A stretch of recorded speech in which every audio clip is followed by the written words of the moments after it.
Hello दोस्तों, आप एक बार फिर सीए शैलेश के साथ अपने चैनल 360 फिन विजडम के साथ आप जुड़े हुए हैं। और आज हम आपको न्यू टैक्स रिजीम और ओल्ड टैक्स रिजीम के बारे में कुछ बताने जा रहे हैं, जिसका कि बहुत लोगों को कन्फ्यूज़न है। जो लोग अपनी आईटीआर फाइल करते हैं या जिनके एम्प्लॉयर उनसे पूछते हैं कि आपको ओल्ड टैक्स रिजीम में जाना है या न्यू टैक्स रिजीम में जाना है, तो वो बड़े कंफ्यूज होते हैं। कई बार अपने चार्टर्ड अकाउंटेंट को पूछते हैं, कई बार अपने लॉयर को पूछते हैं कि हमें किस रिजीम में जाना चाहिए। उनका लॉयर और चार्टर्ड अकाउंटेंट भी कई बार जवाब नहीं दे पाता इमीडिएटली। तो दोस्तों आइए हम आपकी इस प्रॉब्लम को बिल्कुल क्लियर कर देते हैं, सॉल्व कर देते हैं। दोस्तों जैसा कि आपको पता है, पिछले बजट में गवर्नमेंट ने जो न्यू टैक्स रिजीम है उसको एक डिफ़ॉल्ट स्कीम के लिए एम्प्लॉयर्स को उनको मैंडेटरी कर दिया है कि अब जो भी एम्प्लॉई का टीडीएस कटेगा, जो भी इनकम पे सैलरी पे टीडीएस कटेगा, वो न्यू टैक्स रिजीम के हिसाब से कटेगा। और अगर किसी एम्प्लॉई को ओल्ड टैक्स रिजीम में जाना है तो उसको एक डिक्लेरेशन देना पड़ेगा, और डिक्लेरेशन के साथ अपने सारे जो इन्वेस्टमेंट के प्रूफ्स, एचआरए क्लेम कर रहे हैं तो रेंट एग्रीमेंट, या हाउसिंग लोन का इंटरेस्ट क्लेम कर रहे हैं तो उसका इंटरेस्ट सर्टिफिकेट, ये सारी चीज़ें आपको एम्प्लॉयर को सबमिट करनी पड़ेंगी। फिर एम्प्लॉयर आपका दोबारा से उसको रिकैलकुलेट करेगा टैक्स को, और ओल्ड टैक्स रिजीम में आपको एलिजिबिलिटी दिखा के और आपका टैक्स काटेगा। तो दोस्तों ये जो ओल्ड रिजीम और न्यू रिजीम है, इसका बड़ा बेसिक सा डिफरेंस है। क्या बेसिक डिफरेंस है ये मैं आपको एक्सप्लेन कर देता हूँ। बेसिकली जो ओल्ड टैक्स रिजीम है उसमें आपको सारी डिडक्शंस मिलती हैं। उसमें आपको स्टैंडर्ड डिडक्शन मिलती है, उसमें आपको एचआरए मिलता है, उसमें आपको इंटरेस्ट ऑन हाउसिंग लोन मिलता है, उसमें आपको और बाकी सारे बेनिफिट्स हैं, जैसे एलटीए है आपका, या आपका कोई और डिडक्शन है जो आपको न्यू रिजीम में नहीं मिलती। आपको 80C की डिडक्शन है, आपको 80CCD की डिडक्शन है, एनपीएस की डिडक्शन है।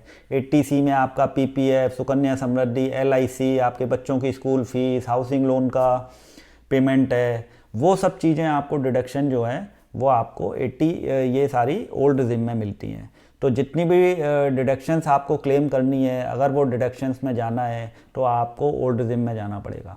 और दोस्तों ओल्ड रिजीम में अगर आप बाकी सारी डिडक्शंस को देखें तो सारी डिडक्शंस का टोटल जो है वो, अगर आपका उसमें अगर एचआरए और इंटरेस्ट ऑन हाउसिंग लोन, ये दो डिडक्शन जो हैं उनकी वजह से आपको ओल्ड रिजीम में हमेशा बेनिफिट होगा। तो आप ओल्ड रिजीम में तभी चूज़ करें जब आपका इंटरेस्ट ऑन हाउसिंग लोन है, आपने होम लोन ले रखा है, और या फिर आप एम्प्लॉयर से अपना एचआरए क्लेम करते हैं, हाउस रेंट अलाउंस। अगर आप रेंटेड प्रेमिसेस में रहते हैं तो जो भी आप रेंट पे करेंगे उसका एक सर्टेन परसेंटेज आपको एचआरए के रूप में एम्प्लॉयर आपको डिडक्शन दे देगा।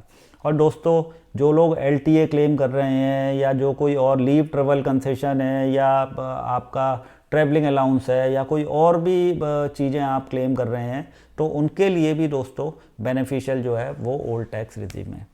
तो दोस्तों ये वाली जो डिडक्शंस हैं, अगर आपके पास इतनी इनकम नहीं है कि आप कहीं इन्वेस्टमेंट कर सकें, या आपने कोई होम लोन नहीं ले रखा, या आप कोई एचआरए क्लेम नहीं करते, या आप कहीं कोई इन्वेस्टमेंट नहीं कर रहे जो 80C में, 80D में, या मेडिकल इंश्योरेंस नहीं है आपका, या आपका कोई एनपीएस में इन्वेस्टमेंट नहीं है, अगर वो सारी डिडक्शन नहीं है और आप करना भी नहीं चाहते, क्योंकि आपके पास अगर लिमिटेड फंड्स हैं और आप उन फंड्स का यूटिलाइजेशन अपने हाउस होल्ड के लिए या किसी और चीज़ के लिए करना चाहते हो, तो आपको इन गवर्नमेंट की स्कीम्स में इन्वेस्टमेंट करने की ज़रूरत नहीं है।